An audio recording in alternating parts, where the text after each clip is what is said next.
I've got a Echo CS3510. I thought you might want to see what it looks like, brand new. So we're going to open it and see what we got.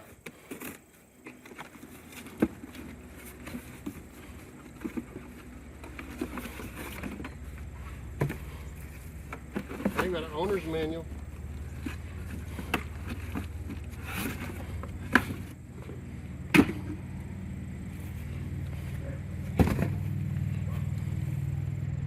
That's a little different. It has two nuts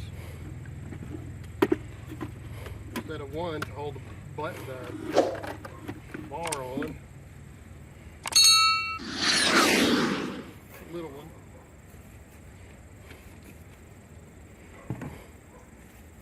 Owner's manual. Can't be that. That could have to be part Spanish, and it is.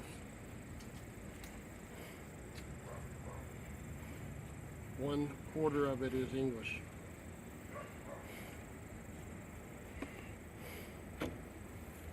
Well, now your adjustments are right there. We got to loosen up these two nuts. Looks like it's a little bit more spring-loaded than normal. But we're going to put fuel in it and oil, and we'll let you see how it works. Catch you later. So I'm going to give this thing a shot. See how this little Echo CS3510 does. And here we go.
Seems to do all right.